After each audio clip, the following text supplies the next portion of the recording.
Bonjour mesdames et messieurs, bienvenue à Hebdo4, votre émission qui traite d'informations locales. Voici le contenu de cette édition du 25 octobre. Suzanne Bourgette, intervenante à la Société Alzheimer en Gaspésie, Île-de-la-Madeleine, nous informe aujourd'hui sur leur semaine de ressourcement de proches aidants qui se déroulera du 2 au 5 novembre prochain. Nathalie Bugeaud, la directrice générale du Centre d'action bénévole Saint-Siméon Port-Daniel, nous présente leur tout nouveau logo et nous parle de la situation actuelle en cette période exceptionnelle. Monique Demers, la responsable du soutien aux bibliothèques pour le réseau Biblio-Gym, nous présente les sacs à dos Manimo prêts à porter pour les 0-5 ans. Et Lynn Boily, la responsable de la bibliothèque Françoise Bugeaud à Bonaventure, nous informe sur leur activité pour l'Halloween. Bonne émission tout le monde! Tout d'abord, nous avons rencontré Suzanne Bourgette, intervenante à la Société Alzheimer en Gaspésie, Île-de-la-Madeleine, afin d'avoir des informations sur leur semaine de ressourcement de proches aidants qui aura lieu du 2 au 5 novembre prochain. Pour l'implication pour la marche pour l'Alzheimer cette année, qui s'est terminée le 27 septembre, une marche virtuelle, fallait s'adapter. On est très content des résultats. J'ai fait les petits tirages et je veux remercier Céline Loisel, la boutique Marie-Karine et la brasserie Pete Caribou pour avoir fait des beaux cadeaux que j'ai pu faire tirer. Alors, il y a eu des gagnants et des gens très heureux. Donc, merci. Et oui, alors, je suis ici aujourd'hui pour vous parler de la journée de ressourcement. Antérieurement, on appelait ça le colloque, la Société Alzheimer, le colloque régional. Depuis 2 ans, on appelle plutôt ça une journée de ressourcement. Donc, encore pour cet événement-là, il faut s'adapter au COVID et ça va être un événement qui va être en ligne et non pas là, en personne, ce à quoi les gens sont habitués. Mais il y a une programmation extraordinaire. Et c'est de ça que j'aimerais te parler. C'est-tu beaucoup différent des autres années? Bien, d'habitude, ça se passait sur une journée ou deux. On se déplaçait sur le territoire. On a déjà fait Chandler, Gaspé, Bonaventure. Donc, on recevait les gens. C'était à la fois, bon, il y avait des conférenciers, il y avait des périodes d'échange, on dînait ensemble. Donc, c'était chaleureux. On ne pourra pas reproduire cette chaleur humaine-là en le faisant en ligne, mais il y a vraiment une qualité de conférencier et les gens vont pouvoir participer en étant à la maison, en se branchant à l'événement. D'accord. Puis, c'est quoi le fonctionnement, en gros? Bien, voici. D'une part, je vous dirais que ça va se passer dans la première semaine de novembre. C'est toujours dans cette période-là, du 2 au 5, parce que c'est la semaine nationale des proches aidants. Et la Société Alzheimer tient beaucoup à faire un événement. C'est comme pour redonner aux proches aidants qui ont tellement besoin de support, d'écoute et aussi d'information. Donc, je dois, André, suivre un peu là, sur ma tablette. Différents conférenciers, ça commence le lundi, le 2 novembre, à 19h le soir. Donc, on va pouvoir faire des choses le jour, le soir, avec Karen Larocque, qui n'a pas besoin de présentation, qui est fort bien connue, et qui va faire une conférence sur « Entoure-toi avec soin ». Donc, déjà là, on peut voir le contenu, donc comment bien prendre soin de soi. Ensuite de ça, on continue mardi, le 3 novembre. Et là, je suis tellement contente. Le conférencier qui va parler de la maladie d'Alzheimer, les causes, pathologies et prévention, c'est quelqu'un de par ici, de Newport. Il s'appelle Yolan Smith. Écoute, Yolan, il a un titre. Il est professeur au département de neurologie de l'Université à Atlanta, en tout cas. Quelqu'un d'extraordinaire que j'ai déjà rencontré. J'avais écrit un article dans le journal à partir de ses propos. Et il va être en ligne d'Atlanta pour donner sa conférence. Il va la donner en français. Il va aussi, à un autre moment de la semaine, le donner en anglais. Donc, on est très content de pouvoir rejoindre la clientèle anglophone. Donc, c'est un... Yolan, c'est quelqu'un de Newport. C'est quelqu'un qui est très proche du monde. Hein? C'est quelqu'un qui a un peu notre style en région. Donc, je pense que c'est un très beau moment pour... Puis c'est une sommité. Donc, il travaille beaucoup en recherche sur la maladie de Parkinson et l'Alzheimer. Donc, il va pouvoir nous renseigner de façon fort intéressante. Ensuite de ça, il va y avoir mercredi, le 4 novembre, une conférence l'après-midi avec Sébastien Grenier sur le stress et l'anxiété des personnes atteintes de la maladie d'Alzheimer. On parle souvent le stress et l'anxiété des proches aidants, mais c'est aussi chez les personnes atteintes de perte neurocognitive. Donc, lui va venir nous en parler. Et c'est quelqu'un aussi, un psychologue, un clinicien qui fait de la recherche, donc quelqu'un là, de très compétent. Donc, on est très fiers de l'avoir avec nous. Donc, je continue. Donc, ça, c'était l'après-midi. Mercredi soir, le 4 novembre à 19h, c'est Claire-Hélène Philippe. C'est une consoeur, une intervenante dans la BD Chaleur, infirmière de formation, qui va venir parler du vieillissement normal à la maladie d'Alzheimer, qui est deux choses bien différentes et souvent on confond. Donc, elle va parler, elle a une belle expertise, elle travaille étroitement avec Alfeda Leblanc, Alfeda qui est notre poteau, notre formatrice à la Société Alzheimer dans la baie des Chaleurs. Donc, ça aussi, ça va être un beau moment. Ensuite, jeudi, le 5 novembre à 19h, on va avoir quelqu'un du Centre de justice de proximité pour nous parler de la procuration et des mandats d'inaptitude. Cette conférence-là va être donnée en français, puis elle va aussi être donnée en anglais. Ça, c'est des sujets arides, mais on n'a pas le choix de se l'approprier, de comprendre, parce que c'est très, très important, là, de bien saisir ces informations-là. Donc, tout ça pour vous dire, donc, avec les deux conférences en anglais, donc je dépose ma tablette. Donc, c'est gratuit. Alors, oui, c'est en ligne, c'est moins chaleureux, mais c'est gratuit, puis on peut rejoindre plein de monde. Exemple, supposons que dans une famille, il y a une maman qui a l'Alzheimer. Bon, les enfants sont dispersés à la grandeur du Québec, donc ils peuvent se donner un rendez-vous et suivre la même conférence, puis après ça, pouvoir en jaser. Donc là, la distance a comme plus d'importance. Il y a des avantages. Hein? Donc, comment on fait donc pour s'inscrire? Et parce qu'il faut s'inscrire, on peut tout simplement aller sur la page Facebook de la Société Alzheimer, demander à être ami si on ne l'est pas. Et il y a un lien et on clique sur le lien Journée de ressourcement. Et là, on va s'inscrire et c'est fort simple. Ou encore, on va sur le site web www.sagim.ca et c'est la même chose, le lien, et on peut aller s'inscrire. Si on a des difficultés, on appelle à la Société Alzheimer à Bonaventure, le 418-534-1313. Et là, quelqu'un, Louise ou Jannick, quelqu'un va être là pour nous aider parce qu'on m'a dit que c'était fort simple à faire. Et moi-même, je suis allée sur les sites et c'est très facile d'y avoir accès.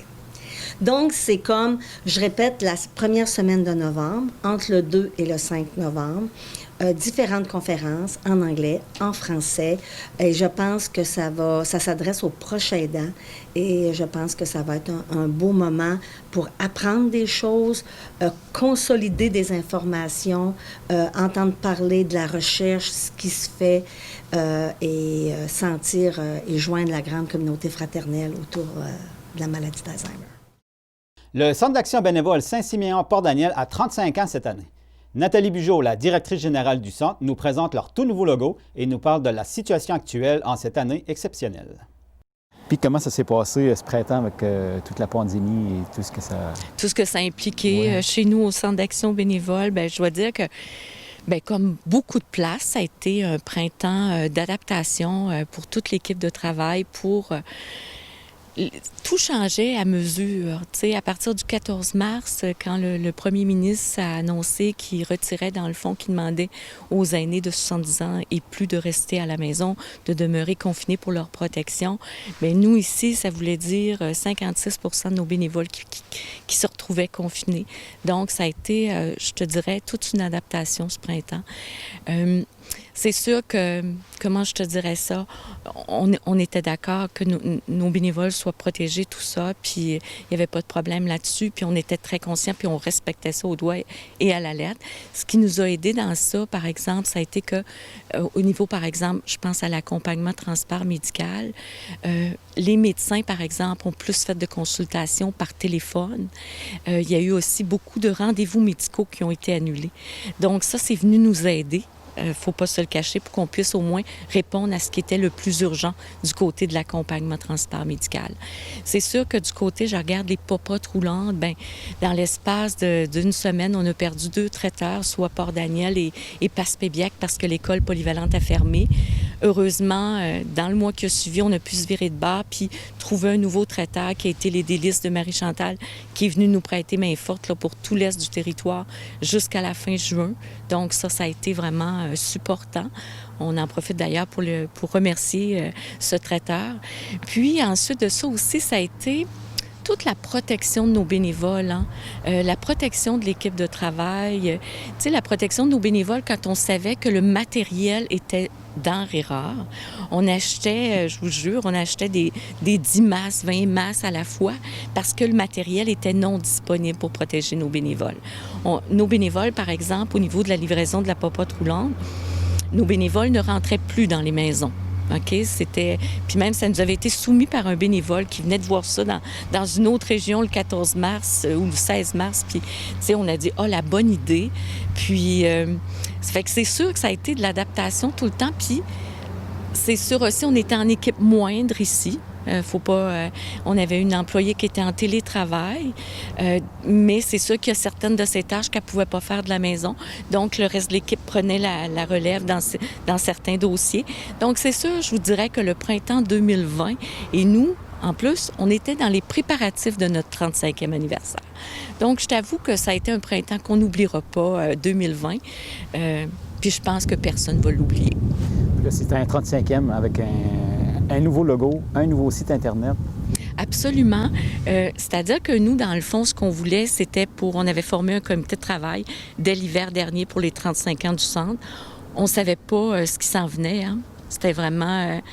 ça a été vraiment une surprise pour tout le monde. Puis, c'est ça, on voulait avoir une activité rassembleuse pour nos membres, OK, puis nos anciens membres aussi.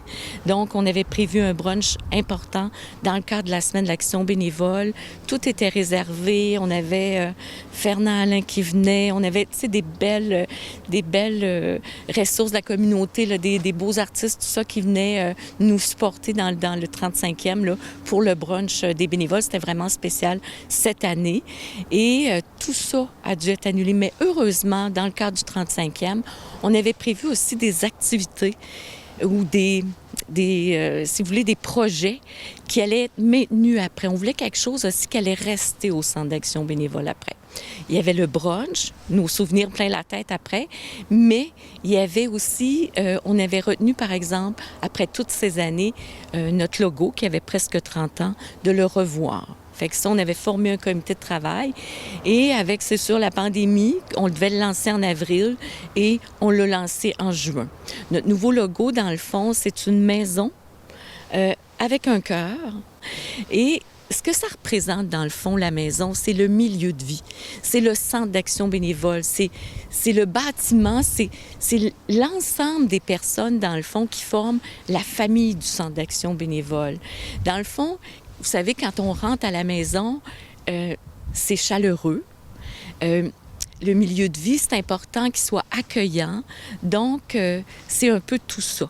Et le cœur, c'est tous nos bénévoles sur le terrain. C'est aussi nos partenaires qui nous supportent. C'est les milliers d'actions bénévoles qui se font avec générosité, avec enthousiasme. Tu sais, les gens, moi, je regarde durant la pandémie du printemps, on a lancé un appel à la population par la plateforme jebénévole.ca et on a été chercher 45 bénévoles qui sont venus nous prêter main forte. C'était des gens, par exemple, qui étaient soit en arrêt de travail dû à la pandémie, je pense entre autres des enseignants, des éducateurs, tout ça qui étaient en arrêt de travail et qui ont dit, nous, on veut faire notre part. Ça a été soit les appels de bienveillance qu'on a implantés durant la crise là, du printemps, ça a été la livraison des petits plats givrés, la popote roulante, l'accompagnement de transport. Tu sais, les services qui étaient vraiment comme essentiels, là, ces gens-là sont venus nous prêter main forte dedans. Donc, pour nous, c'était des gens de cœur, des gens généreux qui sont venus nous prêter main forte, alors que nos bénévoles, qui étaient, tu sais, nos grands cœurs, nos cœurs aussi, étaient en confinement. Donc, quand on parle des bénévoles, on parle de gens de cœur, puis je pense que le cœur peut pas être plus représentatif pour un centre d'action bénévole.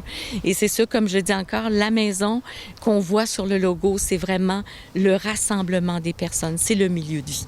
OK. Puis pour cet automne, comment que ça... Je veux dire aussi, André, qu'un autre projet qu'on avait aussi, on avait 2 autres projets dans le cadre des 35 ans du Centre. On avait notre site Internet qu'on voulait aussi revoir en lien avec les nouvelles couleurs de notre logo, mais aussi au niveau information, tout ça.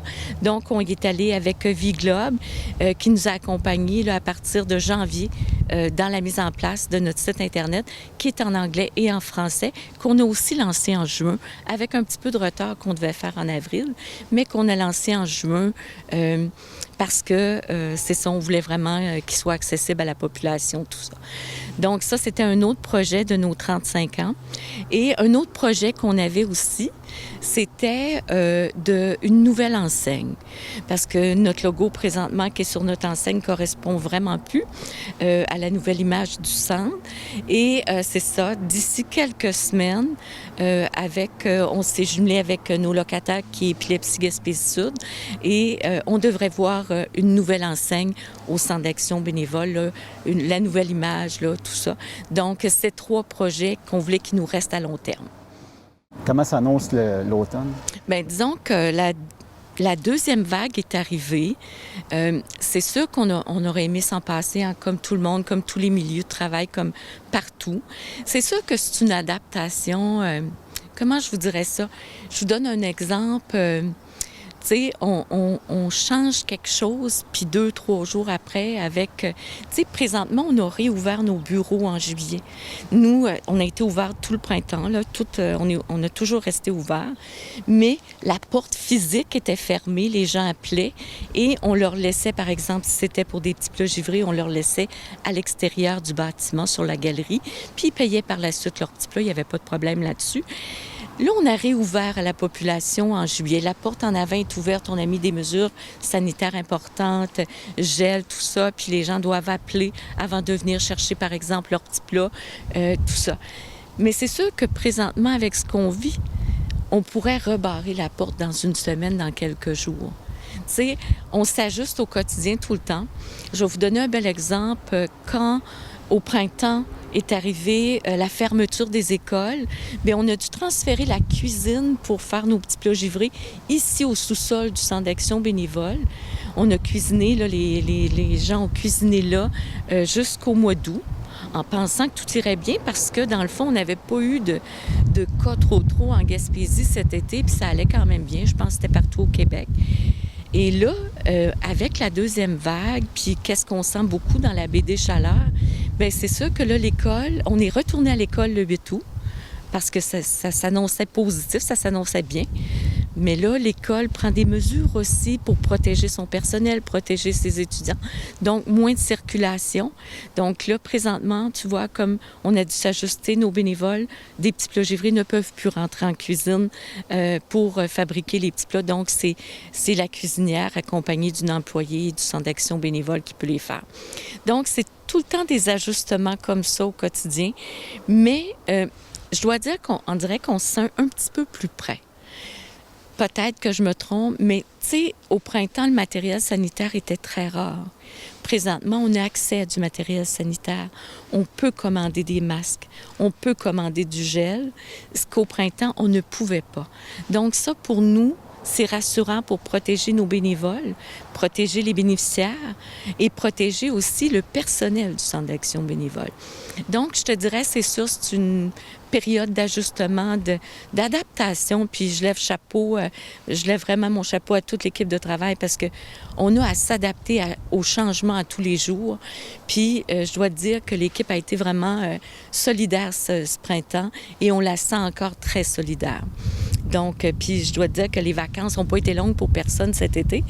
Donc, moi, j'essaie de rester croyante et positive là, face à ce qu'on vit là présentement. Puis, ce qu'on invite les gens vraiment à se protéger puis à protéger les autres.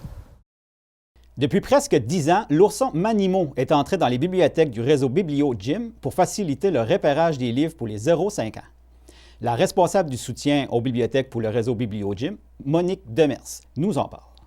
Manimo, c'est l'ourson qui représente les livres pour les 0-5 ans dans les bibliothèques municipales rattachées au réseau Biblio depuis déjà une dizaine d'années. C'est tout simple. En fait, c'est quand les parents et les enfants viennent à la bibliothèque, ils voient l'ourson Manimo sur les livres et ça leur donne une piste là, des livres qui s'adressent, dans le fond, à leurs petits-enfants. Sauf que cette image-là, nous l'avons récemment restaurée. On l'a rajeuni, en fait, notre Manimo, qui revient en force aujourd'hui dans les bibliothèques sous forme d'un sac à dos avec un livre coup de cœur de Manimo. C'est des livres qui peuvent servir à l'animation, mais c'est des livres qu'on le sait que les tout-petits adorent, qui stimulent leur imagination, qui leur apprend des choses ou qui sont sympathiques. Et plaisir, c'est autour du plaisir de la lecture, toujours. Ouais. Fait que Manimo, ça existe depuis 10 ans. Les sacs, c'est-tu une première de cette année? Oui, c'est flambant neuf. En pleine semaine des bibliothèques publiques, on a lancé ce nouveau service qui est rendu possible d'ailleurs grâce à un soutien financier qu'on a eu de BD Chaleur Active et en santé et Complice Persévérance scolaire Gaspésie-les-Îles. Donc, on a distribué, on a donné dans les 41 bibliothèques du réseau 140 sacs avec des livres coup de cœur Manimo qui sont maintenant prêts à être emportés par des petits, des parents ou des grands-parents qui veulent faire connaître le plaisir des livres aux tout-petits. Puis là, dans le sac pour les enfants, c'est quoi qu'on y retrouve? Il n'y a pas juste des livres, là. Vous allez voir, si j'ouvre le sac, il y a le livre coup de cœur. Évidemment, l'enfant qui l'emprunte pourra rajouter plein d'autres livres dans son sac. Il y a aussi un signet avec des trucs de lecture pour les parents et des surprises pour les enfants, dont un tatou. Regardez, je m'en suis fait un ici.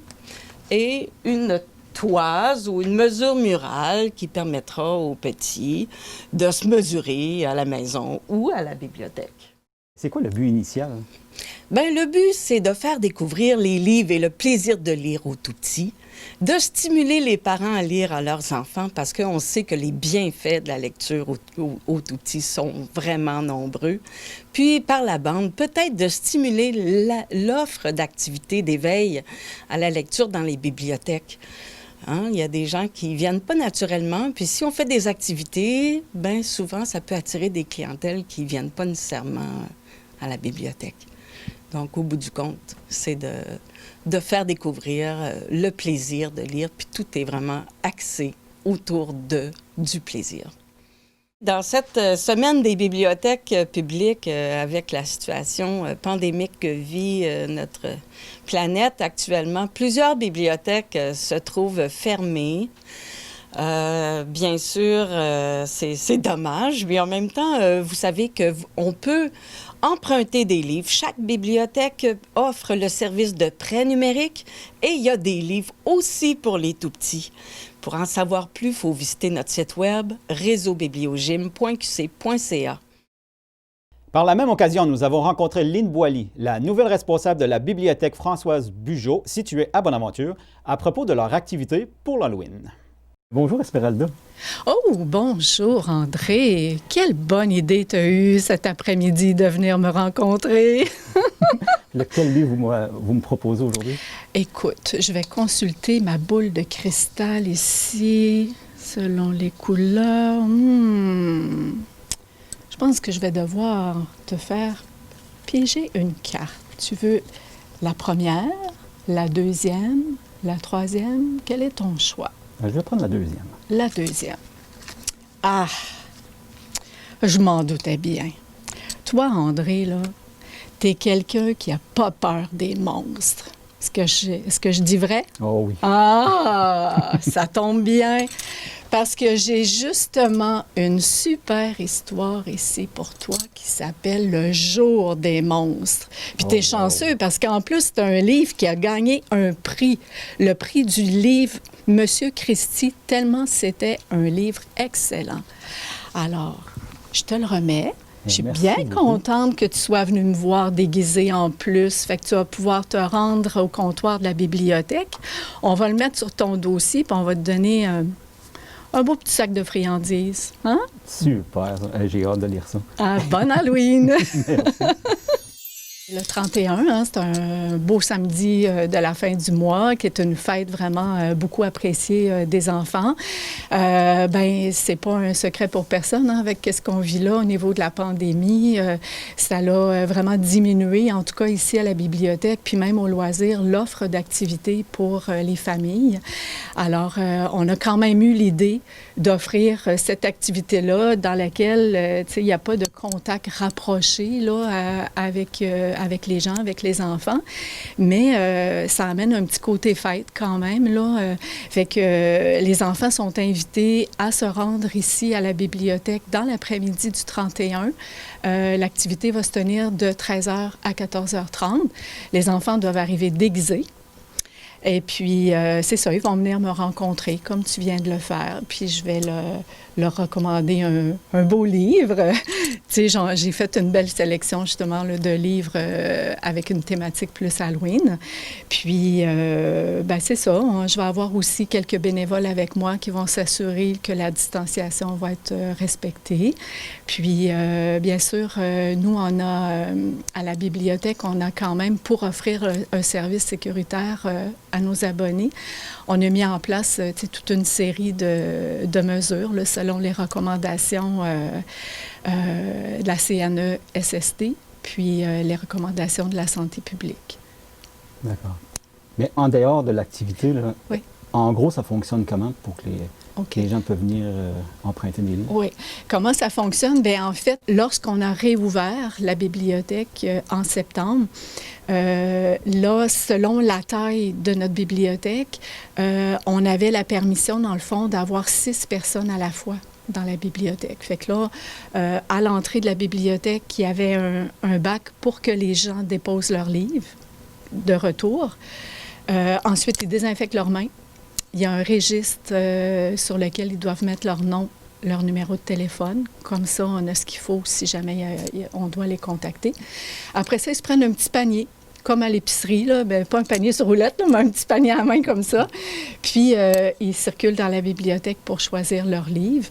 La Ville nous a installé un écran plastique protecteur aussi, là, entre nous et les abonnés. Puis, pour pouvoir faire la surveillance du nombre de personnes qui rentrent à la bibliothèque, on a 6 petits paniers. Fait que si une personne rentre puis qu'il n'y a plus de panier à l'entrée, ça veut dire qu'elle doit attendre à l'extérieur le temps que... Puis nous, on désinfecte les paniers, etc. Fait que ça a changé du tout au tout notre travail, mais je te dirais que les gens se conforment facilement parce que, tu sais, il reste qu'on a besoin de se détendre pareil, puis de s'évader un peu à travers une lecture, puis ça leur fait quand même un lieu à fréquenter autre que l'épicerie, la pharmacie, etc. Fait que c'est ça, non, les gens sont très contents de pouvoir quand même avoir accès à leur bibliothèque. Et voilà, mesdames et messieurs, ce qui complète l'édition de votre émission Hebdo 4 du 25 octobre. Merci beaucoup d'avoir été avec nous et à la prochaine!